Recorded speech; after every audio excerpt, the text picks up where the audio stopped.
ಏನಾಗುತ್ತೆ ಆತ್ಮೀಯ ಜೀವನ ಇದು ಸ್ಥಿರವಾಗಿಲ್ಲದಂತೆ ಪ್ರತಿ ಸಾರಿ ಆಲಯದಲ್ಲಿ ಒಳಗೆ ಬಂದು ಕೂತ್ಕೊಂಡಾಗ ಇವತ್ತು ಏನನ್ನ ಆಗ್ಬೇಕು, ನನ್ನ ಜೀವನದಲ್ಲಿ ಏನಾದ್ರೂ ಒಂದು ಬದಲಾವಣೆ ಹೊಂದಬೇಕು, ಇವತ್ತು ಗ್ಯಾರಂಟಿ ದೇವ್ರ ಜೊತೆ ಮಾತನಾಡ್ಕೊಂಡೆ ಬಂದ್ಬಿಡ್ತೇವೆ ಒಳಗಡೆ.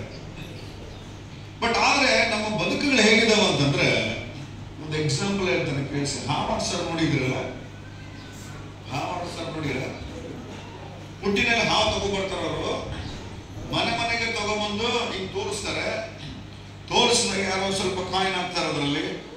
ಇನ್ನೊಂದ್ಸರಿ ಅವನ ಕೈ ಒಂದ್ ಕಡೆ ಪುಂಗಿ ಇರುತ್ತೆ, ಪುಂಗಿನ ಒಂದ್ಸರಿ ಹೊಡಿತಾನೆ ಹಿಂದೆ ಬೆನ್ನಿಗೆ, ಅದ್ಮೇಲೆ ಎದ್ದೇಳುತ್ತೆ. ಕೆಲವೊಂದ್ಸರಿ ಎದ್ದೇಳಲ್ಲ, ಹೊಡೆದಾಗ ಎದ್ದೇಳಲ್ಲ. ಅವಾಗ ಏನ್ ಮಾಡ್ತಾನೆ, ಪುಂಗಿನ ಊದ್ತಾನೆ ಅವನು. ನಿಮ್ಮೆಲ್ಲರಿಗೂ ಬಹಳ ಫೆಮಿಲಿಯರ್ ಆಗಿರೋ ಸೌಂಡ್ ಅದೇನಂದ್ರೆ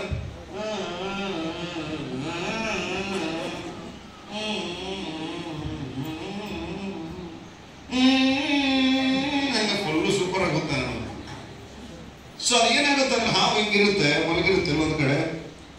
you should listen careful. Okay, ಫಸ್ಟ್ಗೆ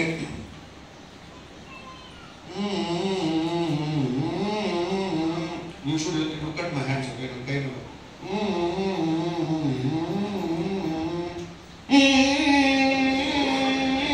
ಆ ಸೌಂಡ್ ಅಂತಾಗ ಸುಮ್ಮನೆ ಯಾರು ಹಾಕ್ತಾರೆ ಇರ್ತದ. ಆಮೇಲೆ ಅದ ಲಾಸ್ಟ್ಗೆ ಫುಲ್ ಆಸೆ.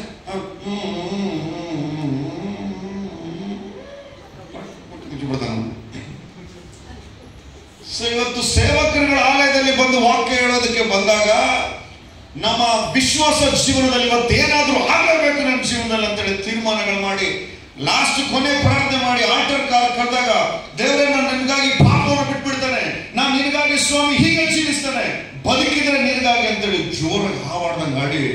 ಯಾವಾಗ ಪಾಸ್ಟ್ ಹೊರಗಡೆ ಹೋಗ್ತಾನೋ ಪುಂಗಿ ಓದೋದು ನಿಲ್ಲಿಸಿದ ತಕ್ಷಣ ನಾವು ಅದಕ್ಕೆ ಪುಂಗಿ ದಾಸರಿದ್ದಂಗೆ ನಾವು ಓದ್ತಾನಿವೆ. ನೋಡ್ಬೇಕೀಗ ಅತಿಶಯಣ ಬಂದಿದ್ದ ಏನು ಉಜ್ಜೀವನ, ಏನು ವಾಕ್ಯ. ಇವತ್ತು ಊಟ ಮಾಡಿದಾಗ ಅದೇ ಮಾತು, ಹೊರಗೆ ಹೋದಾಗ ಅದೇ ಮಾತು, ಸಾಯಂಕಾಲ ನಾಳೆ ಚರ್ಚಿಗೆ ಬರುವಾಗ ಎಲ್ಲರೂ ಲೇಟಾಗಿ ಬರೋದೆ.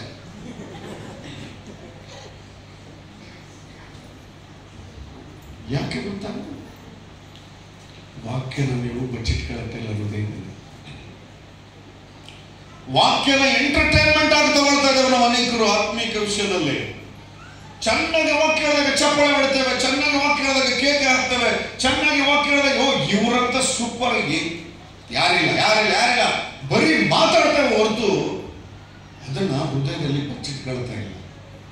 ನೆನಪಿರಲಿ, ಈ ವಾಕ್ಯ ಮುಗಿದ್ಮೇಲೆ ಯಾರು ಮಾತಾಡಬೇಡಿ, ಸತೀಶ್ ಪಾಸ್ ಸಖತ್ ವಾಕ್ಯ ಹೇಳಿದ್ರು ಅಂತೇಳಿ ಆ ವಾಕ್ಯ ಹೃದಯದಲ್ಲಿ ಬಚ್ಚಿಟ್ಕೊಂಡಿದ್ದೀವಿ. ಯಾಕೆ ಗೊತ್ತಾ? ನಾಳೆ ನಾವು ಯೇಸು ಕ್ರಿಸ್ತನ ಆತನ ಸಭೆಯನ್ನ ಮಧ್ಯಾಕಾಶದಲ್ಲಿ ಬಂದು ಸಭೆ ಸಂಜೂರ್ ರಾಯಕೋಟೆಯಲ್ಲಿರುವಂತ ಈ ಸಭೆಯನ್ನು ಕರೀತಾನೆ. ಮಾತಾಡಲು ಹೋಗಲ್ಲ, ಅಲ್ಲಿಗೆ ಆತ್ಮೀಯತನ ಕಾಪಾಡಿಕೊಂಡು ಮಾತ್ರ ಹೋಗ್ತಾರೆ. ಅದಕ್ಕಾಗಿ ದೇವರಾತ್ಮನ ಶಕ್ತಿಯುತವಾಗಿ ಮಾತಾಡ್ತಾನೆ. ಸೊ ವಾಕ್ಯಗಳು ಕೇಳುವಾಗ ಮಾತ್ರ ಉಜ್ಜೀವನ ಬಂದವರ ತರ ಇದ್ದು, ಹೊರಗಡೆ ಹೋದ್ಮೇಲೆ ಹರಟೆ ಮಾತುಗಳನ್ನ ಮಾತಾಡಿ, ಹೊರಗಡೆ ಹೋದ್ಮೇಲೆ ಬೇರೆ ಮಾತುಗಳನ್ನ ಮಾತಾಡಿ, ಸಿನಿಮಾ ಸೀರಿಯಲ್ಗಳನ್ನ ನೋಡಿ ಇಷ್ಟವಾದಂತ ಲೌಕಿಕ ವಿಚಾರಗಳನ್ನು ಬಿದ್ದು ವಾಕ್ಯವನ್ನ ಅಲ್ಲಗಳೆಬೇಡಿ. ಇದೇ ವಾಕ್ಯವನ್ನ ನಿಮ್ಗೆ ಎಷ್ಟು ವಾಕ್ಯಗಳನ್ನು ಪ್ರಕಟಿಸಿದಾರೋ ದೇವರು, ಅದೇ ವಾಕ್ಯಗಳನ್ನ ಬೇರೆಯವ್ರಿಗೆ ಯಾರಿಗಾದ್ರೂ ಪ್ರಕಟಿಸಿದ್ರೆ ಹೊರಗಿನವ್ರಿಗೆ, ಅವನು ದೇವರಿಗೆ ಹೆಂಗ್ ಬದುಕ್ತಾ ಇದ್ದಾನೋ ದೇವರಿಗೆ ಗೊತ್ತು. ಬಟ್ ಅವನಿಗಿಲ್ಲದ ಧನ್ಯತೆ ನಿನಗೆ ಕೊಟ್ಟಿದ್ದಂತಾನೆ. ಅಲ್ಲವೇ? ವಾಕ್ಯನ ಓದಿಕೊಳ್ಳೋಣ. 2ನೇ ಅರಸುಗಳ ಗ್ರಂಥ 5ನೇ ಅಧ್ಯಾಯ. 2ನೇ ಅರಸುಗಳ ಗ್ರಂಥ 5ನೇ ಅಧ್ಯಾಯ 1ನೇ ವಚನ. ಅರಸನಿಗೆ ನಾಮಾನನೆಂಬೊಬ್ಬ ಸೇನಾಪತಿ ಇದ್ದನು. ಯೆಹೋವನು ಇವನ ಮುಖಾಂತರವಾಗಿ ಅರಾಮ್ಯರಿಗೆ ಜಯವನ್ನು ಅನುಗ್ರಹಿಸಿದ್ದರಿಂದ ಅರಸನು ಇವನನ್ನು ಮಹಾಪುರುಷನೆಂದು ಸನ್ಮಾನ ಯೋಗ್ಯನೆಂದು ಎಣಿಸುತ್ತಿದ್ದನು. ಆದರೆ ಪರಾಕ್ರಮಶಾಲಿಯಾದ ಇವನು ಕುಷ್ಠರೋಗಿಯಾಗಿದ್ದನು.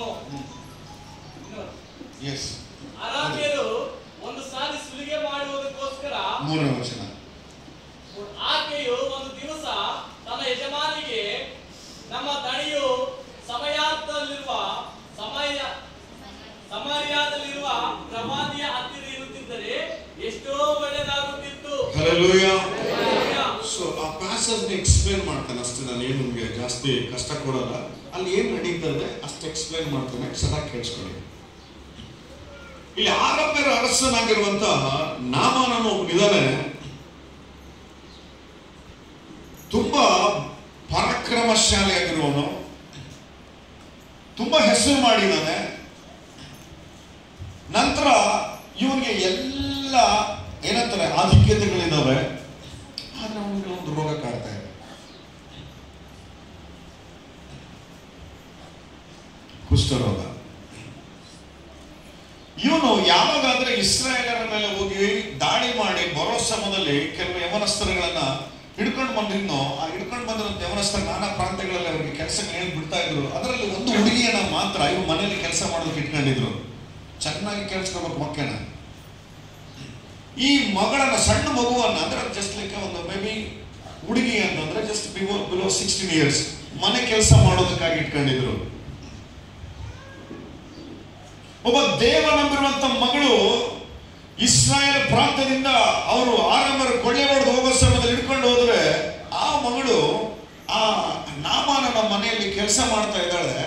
ಆದ್ರೆ ಈ ಮಗಳು ನನ್ನನ್ನು ಬೇರೆ ಹಿಡ್ಕೊಂಡ್ ಬಂದಿದ್ದಾನೆ, ಬೇರೆ ಊರಿಗೆ ಬಂದಿದ್ದಾನೆ, ಬೇರೆ ಪ್ರಾಂತ್ಯದಲ್ಲಿದ್ದಾನೆ, ನಾನು ಒಬ್ಬ ದಾಸಿಯಾಗಿದ್ದಾನೆ ಅಂತ ಗೊತ್ತಿದ್ದು ಕೂಡ ಎಷ್ಟು ಸಂತೋಷವಾಗಿದ್ದಾಳೆ ಅನ್ನೋದು ಒಂದು ಪ್ರಶ್ನೆ.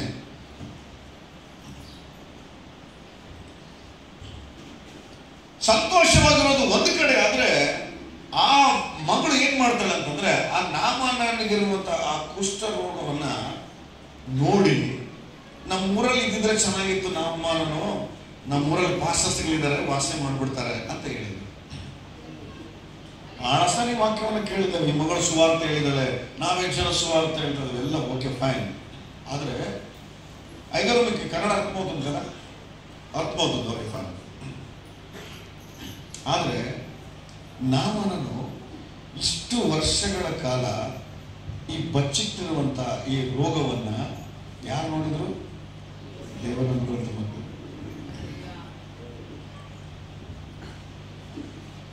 ಆ ಪ್ರಾಂತ್ಯದಲ್ಲಿರುವಂತ ಯಾರಿಗೂ ಗೊತ್ತಾಗಲಾರ್ದಂಗೆ ಸೀಕ್ರೆಟ್ ಆಗಿ ಮೇಂಟೈನ್ ಮಾಡಿದ್ದು ಒಂದು ಪಾಪ, ಅದೊಂದು ಏನಂತಾರೆ ಆ ರೋಗವನ್ನ.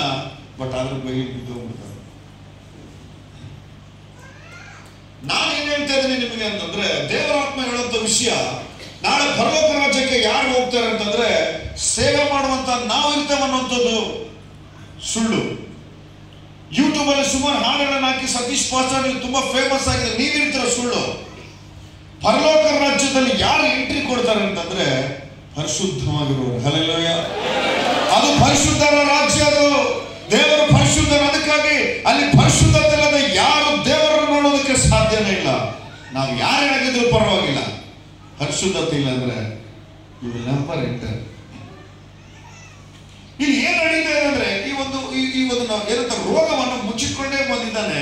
ಒಂದು ದಿನ ಬಯಲಿಗೆ ಬಂದ್ಬಿಡ್ತಾನೆ. ನಾನೇನ್ ಹೇಳ್ತಾ ಇದ್ದೀನಿ ಅಂದ್ರೆ, ದೇವರಾತ್ಮ ಪ್ರೇರಿತನಾಗಿ ಇಲ್ಲಿ ಬಂದಿರೋ ನೀವು ಅನೇಕ ಸರಿ ಆಲಯಕ್ಕೆ ಬರ್ತಾ ಇದ್ದೀರಾ, ವಾಕ್ಯವನ್ನು ಕೇಳ್ತಾ ಇದ್ದೀರಾ, ಆಮೇಲೆ ಸೇವೆಯಲ್ಲಿ ಸಹಕರಿಸ್ತಾ ಇದ್ದೀರಾ, ಜೊತೆಗೆ ಯಮನಸ್ಥರಾಗಿದ್ದೀರಾ, ಒಂದು ವೇಳೆ ಕ್ವೈರ್ ಟೀಮ್ ಅಲ್ಲಿ ಇದ್ದೀರೇನೋ, ಸೇವೆಯಲ್ಲಿ ಇದ್ದೀರೇನೋ. ಬಟ್ ನೆನಪಿರ್ಲಿ, ಯಾವ ಪಾಪವನ್ನು ಮುಚ್ಚಿಟ್ಕೊಳ್ಬೇಡಿ ನೀವು. ಒಂದು ದಿನ ಅದು ಹೊರಗಡೆ ನಿನ್ನ ಮಾನ ಮರ್ಯಾದೆಲ್ಲ ಹೊರಗಾಗ್ತದದು. ಅಣ್ಣ ಸತೀಶ್ ಅಣ್ಣ very very intelligent, very wise. ನನ್ನಷ್ಟು ಕತ್ತರ್ನಕ್ ಮೈಂಡ್ ಯಾರಿಗಿಲ್ಲ. ನಾನು ಎಷ್ಟು ನೀಟಾಗಿ ಪಾಪ ಮಾಡ್ತಾನೆ ಅಂದ್ರೆ ಗೊತ್ತಿಲ್ಲ ನಿನಗೆ. ನೋ ಬ್ರದರ್, ಆಕಾಶದಿಂದ ಎಲ್ಲರನ್ನು ನೋಡೋ ದೇವರು ನಿನ್ನ ನೋಡ್ತಾ ಇದ್ದಾನೆ. ಪಾಸ್ಟರ್ ನೀಟಾಗಿ ಕಣ್ಣಲ್ಲಿ ಮಣ್ಣಾಗ್ತಾನೆ, ಅವ್ರಿಗೆ ಗೊತ್ತೇ ಆಗೋದಿಲ್ಲ. ನೆನಪಿರ್ಲಿ, ನಿನ್ನ ತಾಯಿ ಗರ್ಭದಲ್ಲಿ ಜೀವ ಕೊಟ್ಟು ಕೈಕಾಲು ನೆಟ್ಟಿಗಿಟ್ಟು ಹುಟ್ಟಿಸಿರೋ ದೇವರು ಮೇಲಿಂದ ನಿನ್ನ ನೋಡ್ತಾನೆ ಇದ್ದಾರೆ. ನೀನು ಯಾವ ಮೂಲೆಯಲ್ಲಿ ಏನ್ ಮಾಡ್ತೀಯೋ, ಯಾವ ಬೆಡ್ರೂಮ್ ಅಲ್ಲಿ ಏನ್ ಮಾಡ್ತೀಯೋ, ಯಾವ ಮೊಬೈಲ್ ಅಲ್ಲಿ ಯಾರ ನಂಬರ್ ಅನ್ನ ಯಾರ ಹೆಸರಾಗಿ ಫೀಡ್ ಮಾಡ್ಕೊಂಡು ಇಷ್ಟಾನುಸಾರವಾಗಿ ಚಾಟ್ ಮಾಡ್ತಾ ಅಪರಿಶುದ್ಧವಾದದನ್ನೇ ನೋಡ್ತಾ ಅಪರಿಶುದ್ಧವಾದದನ್ನೇ ಕಲ್ಪಿಸಿಕೊಂಡು ಆಲೋಚನೆ ಮಾಡ್ತಾ ಇದೆಯೋ, ಗಾಡ್ ಸೀಸ್, ನನ್ನ ದೇವರು ನೋಡ್ತಾ ಇದ್ದಾನೆ. ಅದಕ್ಕೆ ಜ್ಞಾನೋಕ್ತಿಯಲ್ಲಿ ನೋಡ್ತವೆ, ಯಾರ್ಯಾರು ಪಾಪವನ್ನು ಮುಚ್ಚಿಟ್ಕೊಳ್ತಾರೋ ಅವನಿಗೆ ಒಳ್ಳೇದಾಗೋದಿಲ್ಲ. ಅವನಿಗೆ ಒಪ್ಪಿಕೊಂಡು ಬಿಟ್ಟು ಬಿಡುವವನಿಗೆ ಶುಭ ಸಿಗ್ತದೆ. ಹಲ್ಲೆಲೂಯಾ. ಕೃಪೆ ಸಿಗ್ತದೆ ಅವನಿಗೆ. ನೀನ್ ಎಂತ ಪಾಪ ಆಗಿದ್ರು ಪರವಾಗಿಲ್ಲ. ವ್ಯಭಿಚಾರ ಮಾಡಿ ಕೊಲೆ ಮಾಡಿರುವಂತ ದಾವೀದನನ್ನೇ ನನ್ನ ಹೃದಯಾನುಸಾರ ಅಂತ ಹೇಳಿ ದೇವರು ಉಪಯೋಗಿಸ್ತಿರುವಾಗ ನೀನೇ ಲೆಕ್ಕ, ನೀನು ಉಪಯೋಗಿಸ್ತಾನೆ ದೇವರು. ಆದ್ರೆ ನನಗೆ ನಿನಗಿರುವಂತ ಒಂದು ಒಂದು ಸ್ವಭಾವ ಏನು ಅಂತಂದ್ರೆ ಯಾರಿಗೂ ಗೊತ್ತಿಲ್ಲದಂಗೆ ಯಾವುದೋ ಒಂದು ಪಾಪನ ಮುಚ್ಚಿಡ್ತಾರೆ. ಕೆಲವು ಸರಿ ಹೆಂಡತಿಗೆ ಗೊತ್ತಿಲ್ಲದಂಗೆ, ಗಂಡನ ಗೊತ್ತಿಲ್ಲ ಹೆಂಡತಿ. ನೆನಪಿರ್ಲಿ, ಈ ದಿನ ದೇವರಪ್ಪ ಸ್ಪಷ್ಟವಾಗಿ ನಿನ್ ಜೊತೆ ಮಾತಾಡ್ತಾ ಇದ್ದಾನೆ. ಇಷ್ಟು ದಿನ ಸೇವಕರಿಗೆ ಗೊತ್ತಿಲ್ಲದ ಹಾಗೆ, ಹೆಂಡತಿ ಗಂಡ ಗೊತ್ತಿಲ್ಲದ ಹಾಗೆ, ಗಂಡ ಹೆಂಡತಿಗೆ ಗೊತ್ತಿಲ್ಲದ ಹಾಗೆ, ತಂದೆ ತಾಯಿಗಳು ಮಕ್ಕಳಿಗೆ ಗೊತ್ತಿಲ್ಲ ಹಾಗೆ, ಮಕ್ಕಳು ತಂದೆ ತಾಯಿಗಳು ಗೊತ್ತಿಲ್ಲ ಹಾಗೆ, ಯವನಸ್ಥರು ಒಬ್ಬರಿಗೊಬ್ರು ಗೊತ್ತಿಲ್ಲದಂಗೆ ಯಾವುದೋ ಒಂದು ಪಾಪನ ಮುಚ್ಚಿಟ್ಟಿದ್ದಾನೆ. ಅದೇ ನಿನಗೆ ಅಡ್ಡಿಯಾಗಿರೋದು.